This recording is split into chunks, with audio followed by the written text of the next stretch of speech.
ప్రజలారా, మా YouTube channel, నా పేరు రాజు. ఈరోజు మనం మాట్లాడుకోవాల్సిందండి, జనసేనలో ఈర మహిళలు ఉన్నారు. ఈర మహిళలు ఉంటే వాళ్ళు ఎలా ఉంటారు ఏమనేది కూడా మనకు తెలుస్తుంది. ఈ జనసేనలో ఈర మహిళలు చాలామంది ఉన్నారండి. అరుణ గారు కావచ్చు, కీర్తన గారు కావచ్చు, ఇంకా చాలామంది ఉన్నారు. వాళ్ళు మాట్లాడే భాష ఎలా ఉంటుందో ఏమనేది కూడా అందరికీ తెలుసు. డిబేట్లలో కూర్చున్న ఓ పద్ధతి ప్రకారం మాట్లాడుతూ ఉంటారు. అట్లే తెలుగుదేశంలో కూడా తెలుగు మహిళల నాయకురాళ్ళు ఉన్నారు. వాళ్ళు కూడా ఎట్లా మాట్లాడతారు ఏమనేది కూడా ఒక పద్ధతి అనేది మనకు తెలుస్తుంది. ఎప్పుడు కూడా తెలిసి తెలియక ఓ పద్ధతిలో తెలిసి తెలియక మాట్లాడే వాళ్ళు తక్కువ. టీడీపీలో మంచి మహిళా నాయకురాళ్ళు ఉన్నారు. జనసేనలో అయితే ఈర మహిళలు ఇంకా మంచి వాళ్ళు ఉన్నారు. వాళ్ళు డిబేట్లలో కూర్చున్నా కూడా ఒక పద్ధతిగా మాట్లాడతారు. కానీ వైసీపీలో కూడా ఉండారండి వాళ్ళు ఈర మహిళలో ఏమో అంటారు. వాళ్ళను కూడా చూడండి, వాళ్ళు ఎలా మాట్లాడతారు అనేది కూడా ఈరోజు టాపిక్ అండి. వాళ్ళను ఎలా మాట్లాడతారో వాళ్ళ గురించి మాట్లాడుకుని తెలుసుకునే ముందు నా ఛానల్ను సబ్స్క్రైబ్ చేయని వాళ్ళు ఉంటే దయవుంచి సబ్స్క్రైబ్ చేసుకోండి, నా వీడియోను లైక్ చేయండి. ముందుగా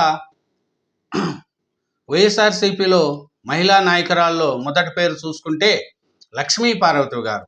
లక్ష్మీ పార్వతి గారి గురించి మనకందరికీ తెలుసండి. ఎన్టీ రామారావు గారి చరిత్ర రాస్తామని చెప్పి ఎన్టీ రామారావు గారిని పెళ్లి చేసుకొని భర్త కొడుకును వదిలి ఆయన డైవర్స్ కూడా తీసుకోకుండా వచ్చి ఎన్టీ రామారావు గారిని పెళ్లి చేసుకొని వాళ్ళ కుటుంబాన్ని ఎలా చేసిందో, రాజకీయ సంక్షోభానికి కూడా చేసిందండి. అది అందరికీ తెలుసు. వాళ్ళ కుటుంబంలో ఇప్పటికి కూడా వాళ్ళ కుటుంబంలో పురంధేశ్వరి కావచ్చు, భువనేశ్వరి గారిని కానీ కావచ్చు, వాళ్ళ కుటుంబ సభ్యులను కావచ్చు, అందరిని కూడా ఇప్పటికీ తిట్టిపోసుకుంటూ ఉంటుంది.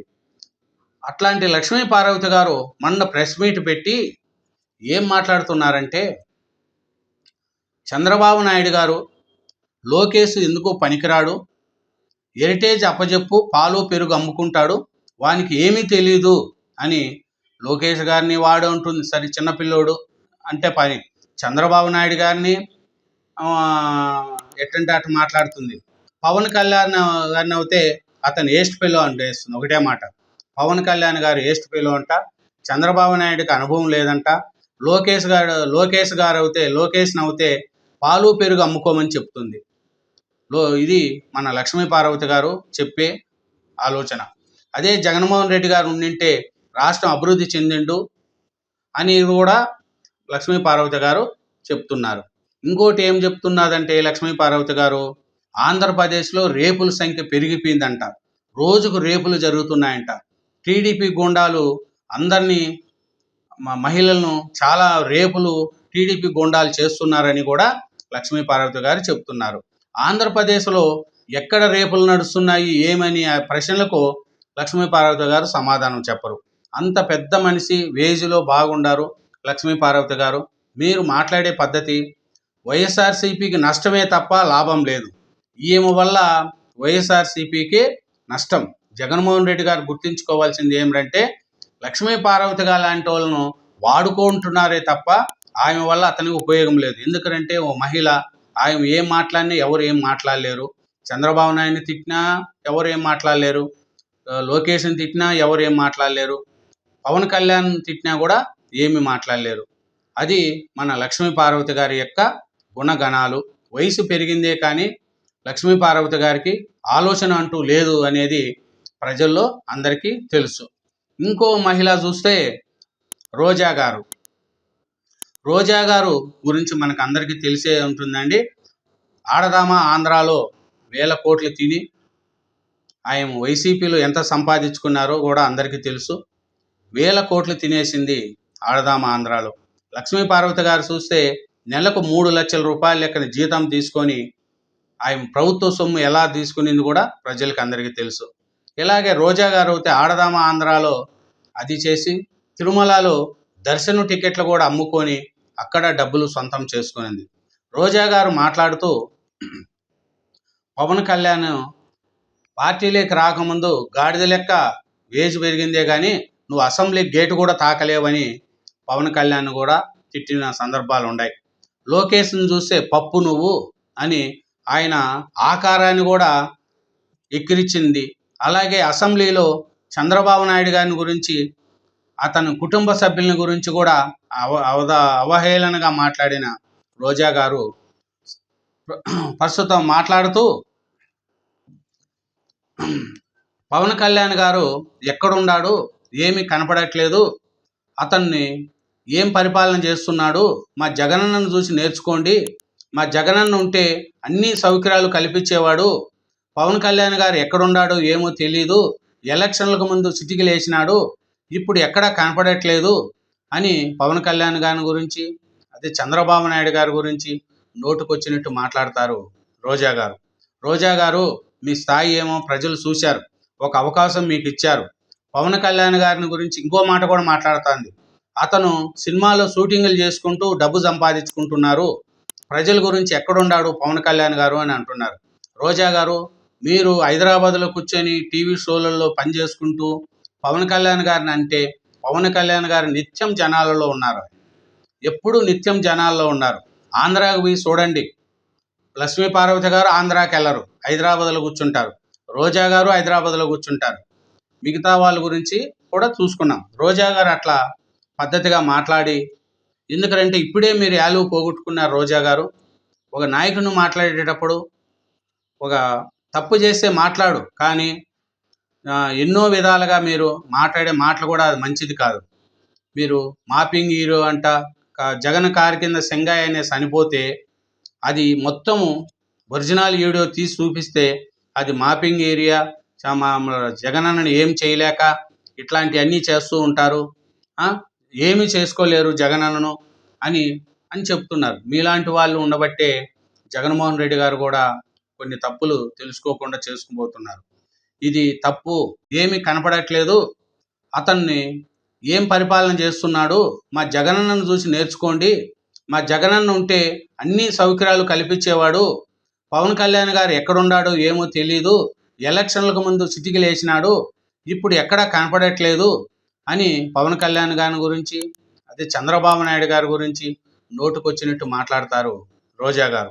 రోజా గారు, మీ స్థాయి ఏమో ప్రజలు చూశారు, ఒక అవకాశం మీకు ఇచ్చారు. పవన్ కళ్యాణ్ గారిని గురించి ఇంకో మాట కూడా మాట్లాడుతుంది. అతను సినిమాలో షూటింగ్లు చేసుకుంటూ డబ్బు సంపాదించుకుంటున్నారు, ప్రజల గురించి ఎక్కడున్నాడు పవన్ కళ్యాణ్ గారు అని అంటున్నారు. రోజా గారు, మీరు హైదరాబాద్లో కూర్చొని టీవీ షోలలో పనిచేసుకుంటూ పవన్ కళ్యాణ్ గారిని అంటే, పవన్ కళ్యాణ్ గారు నిత్యం జనాలలో ఉన్నారు, ఎప్పుడు నిత్యం జనాల్లో ఉన్నారు. ఆంధ్రాకు పోయి చూడండి, లక్ష్మీ పార్వతి గారు ఆంధ్రాకి వెళ్ళరు, హైదరాబాద్లో కూర్చుంటారు. రోజా గారు హైదరాబాద్లో కూర్చుంటారు. మిగతా వాళ్ళ గురించి కూడా చూసుకున్నాం. రోజా గారు అట్లా పద్ధతిగా మాట్లాడి, ఎందుకంటే ఇప్పుడే మీరు యాలువ పోగొట్టుకున్నారు రోజా గారు. ఒక నాయకుని మాట్లాడేటప్పుడు ఒక తప్పు చేస్తే మాట్లాడు, కానీ ఎన్నో విధాలుగా మీరు మాట్లాడే మాటలు కూడా అది మంచిది కాదు. మీరు మాపింగ్ హీరో అంట, జగన్ కారు కింద సెంగాయ్ అనే చనిపోతే అది మొత్తము ఒరిజినల్ వీడియో తీసి చూపిస్తే అది మాపింగ్ ఏరియా, జగనన్నను ఏం చేయలేక ఇట్లాంటివన్నీ చేస్తూ ఉంటారు, ఏమీ చేసుకోలేరు జగనన్నను అని చెప్తున్నారు. మీలాంటి వాళ్ళు ఉండబట్టే జగన్మోహన్ రెడ్డి గారు కూడా కొన్ని తప్పులు తెలుసుకోకుండా చేసుకుపోతున్నారు. ఇది తప్పు, అతను కారు కింద పడినప్పుడు ఇది తప్పు జరిగింది అని. తప్పేముందండి, తప్పేముంది? ఎవరైనా ఇప్పుడు కావాల్సిందే జగన్మోహన్ రెడ్డి గారు ఏమైనా గుద్దాడా? లేదుగా. అతను కాలు జారో పాడో పడింటాడు. పడిన పాటిని జగన్మోహన్ రెడ్డి గారు చూసి, వాళ్ళు చూసిన వాళ్ళు చూసి నిలబెట్టి అతను హాస్పిటల్లో చేర్చి ఉంటే ఈ పొద్దు ఇన్ని ప్రాబ్లమ్స్ వచ్చేది కదా రోజా గారు. అట్లాంటివి చెప్పాలా. ఇంకొక ఆయన చూస్తే యాంకర్ శ్యామలా గారు ఉండారండి. యాంకర్ శ్యామలా గారు హైదరాబాద్లో కూర్చొని పవన్ కళ్యాణ్ బొమ్మ చూపించి, ఇతను ఎక్కడన్నా కనపడితే నాకు చెప్పండి అంటుందండి యాంకర్ శ్యామలా గారు. మీ స్థాయి ఎంత శ్యామలా గారు? చెప్పండి. బెట్టింగ్ యాప్ల్లో చేసి డబ్బులు సంపాదించుకొని మీ కుటుంబ పరిస్థితి, మీరు ఎంతమందికి ఎంత డబ్బులు ఎగరగొట్టారనేది కూడా అందరికీ తెలుసు. పిఠాపురం పీఠాధిపతి అంట పవన్ కళ్యాణ్ గారు. పిఠాపురం పీఠాధిపతి అంట. ఇతను ఎక్కడన్నా కనపడితే నాకు చూపించండి అంటున్నారు యాంకర్ శ్యామలా గారు. మీ స్థాయి తగినట్టు మాట్లాడండి శ్యామలా గారు. ఒక నాయకుని మాట్లాడేటప్పుడు మనము ఎట్టంటే అట్ట మాట్లాడకండి. ఒకవేళ మీకు వైసీపీ వాళ్ళు అధికార ప్రతినిధి ఇచ్చారు, నెల నెల పేమెంట్ తీసుకుంటారు, మంచిదే తీసుకోండి. ఎవరైనా చేసుకోవచ్చు రాజకీయాలు. కానీ మాట్లాడే ముందు ఓ పద్ధతిగా మాట్లాడండి. పవన్ కళ్యాణ్ గారంటే ఒక శక్తి. ఆయన డిప్యూటీ సీఎం. తనకు ఉండే ఫాలోపింగు ఎవరికీ లేదు. అట్లాంటి ఆయతను పెట్టుకొని పిఠాపురం పీఠాధిపతి ఈయన ఎక్కడన్నా కనపడితే నాకు చూపించండి అని శ్యామలా గారంట. ఈమె ఆంధ్రాలో ఎప్పుడూ చూడదు. ఆంధ్ర ఎలా డెవలప్ అవుతారు, అమరావతికి వెళ్ళండి, వెళ్ళి చూసి రండి ఎట్లా డెవలప్ అవుతుందో ఏమో మీకు కూడా తెలియాలి కదా. శ్యామలా గారు హైదరాబాద్లో కూర్చొని మీటింగ్లు పెడితే గుణమేముంది. ఇంకొక ఆయన గురించి విడుదల రజనీ గారు. విడుదల రజనీ గారు చిలకలూరుపేటలో మంత్రిగా పనిచేస్తూ ఎన్నో భూములు ఆక్రమించుకొని అక్కడ ప్రజల దగ్గర వైన్ షాపులు, బార్, రెస్టారెంట్ల దగ్గర డబ్బులు వసూలు చేసి ఎన్నో ఒక క్రషర్ యజమానిని కూడా బెదిరించి డబ్బులు వసూలు చేసుకొని ఎన్నో అక్రమాలకు పాల్పడిన విడుదల రజనీ గారు. ఆయన కూడా నోటుకొచ్చినట్టు మాట్లాడుతూ ఉంటుంది చంద్రబాబు నాయుడు గారిని గురించి, పవన్ కళ్యాణ్ గారిని గురించి, లోకేష్ గారి గురించి. విడుదల రజనీ గారు నిజాలు నిర్భయంగా మాట్లాడాలా, లేనిది ఉన్నది చెప్తే ప్రజలు నమ్మే పరిస్థితుల్లో లేరు. మీరు చేసిన అక్రమాలను ఎవరు మర్చిపోరు. ఎందుకంటే మిమ్మల్ని ఏరే పార్టీలు ఎవరు చేర్చుకోరు. ఎందుకంటే మీరు ఎలా అక్రమాలు చేసి ఎలా మంత్రిగా ఉండి ఎలా సంపాదించుకున్నారో తెలియదు. లక్ష్మీ పార్వతి గారిని అయితే ఎవరు దగ్గరికి రానియరు. రోజా గారిని అయితే ఇంకా ఎవరు దగ్గరికి రానియరు. ఇంకా యాంకర్ శ్యామలా గారు ఉన్నారు, ఆమెను ఎవరు దగ్గరికి రానియరు. మీరు ఎంతసేపు జగనన్న చుట్టూ తిరుగు జగనన్నకు తప్పట్లు కొట్టుకుంటూ పొగుడుతూ ఉండాలా. పొగిడేది కాదండి. తప్పు చేసిన దాన్ని మీరు మంచి ఈర మహిళల లెక్క అనిపించుకోవాలంటే చేసిన తప్పులను సరిదిద్దుకుంటూ ముందుకు పోతే పార్టీ కూడా బలపడుతుంది. అది విడుదల రజనీ యొక్క గుణం. ఇంకొక ఆయన ఉందండి, రోజా రాణి అనే ఆయన ఉంటుంది శ్రీకాకుళం సైడు. ఆయన ఉమెన్ లీడర్. ఆయన కూడా అంతే నోటుకు వచ్చినట్లు మాట్లాడుతుందండి రోజా రాణి. ఆయన రోజా గారి తర్వాత ఈయన బూతుల్లో మాట్లాడేదానికి ఈయనకు కూడా ఒక చాలా ఉంది. చంద్రబాబు నాయుడు గారిని వ్యక్తిగత ప్రతిపక్షంలో ఉన్నప్పుడు చంద్రబాబు నాయుడు గారి యొక్క కుటుంబాల గురించి మాట్లాడింది, లోకేష్ గారి గురించి కుటుంబాన్ని గురించి మాట్లాడింది, అనిత గారి గురించి కూడా బూతులు మాట్లాడింది అండి ఈ రోజా రాణి. కాబట్టి ఇలాంటి వాళ్ళు మహిళా శక్తులంట వైఎస్ఆర్సీపీలో ఉంటారు. కాబట్టి వీళ్ళ వల్ల పార్టీకి లాభమో నష్టమో తెలియదు, కానీ వీళ్ళ వల్ల మటుకు పార్టీకి నష్టమేనండి. వీళ్ళ వల్ల పార్టీ నష్టపోతుందే తప్ప లాభపడదు. ఇది అధిష్టానం మన జగన్మోహన్ రెడ్డి సార్ కానీ ఎవరైనా సరే జగన్మోహన్ రెడ్డి గారు తెలుసుకొని వీళ్ళని నివారించకపోతే వైసీపీ పార్టీ ఎప్పటికీ గడ్డుగట్టదు. వీళ్ళ వల్ల పార్టీకి నష్టమే తప్ప లాభం ఉండదు. ఎందుకంటే వీళ్ళు మహిళలు, కానీ ప్రజల సమస్యలపై కొట్లాడితే పర్వాలేదు, కానీ వ్యక్తిగత జీవితాల గురించి మాట్లాడి మన మహిళా నాయకురాళ్ళు జనసేనలో మహిళలు ఉన్నారు. కాంటే చూడండి, అరుణ గారు కానీ, కీర్తన గారు కానీ ఇంకా చాలామంది ఉన్నారు. వాళ్ళు ఎలా పద్ధతిగా మాట్లాడతారు డిబేట్లలో కానీ, అట్లే తెలుగుదేశంలో కూడా మహిళా నాయకురాళ్ళు ఉన్నారు. వాళ్ళు ఎలా మాట్లాడతారు ఏమనేది కూడా చూడండి. కాబట్టి వాళ్ళకు వీళ్ళకు డిఫరెంట్ చూడమని ప్రజలకు చెప్తున్నానండి. ఇది వైఎస్ఆర్సీపీ ఈ మహిళలు వల్ల లాభమా నష్టమా అనేది వైసీపీ అధిష్టానమే చూసుకోవాలండి. Thank you very much. నా ఛానల్ను సబ్స్క్రైబ్ చేయండి, నా వీడియోను లైక్ చేయండి. Thank you.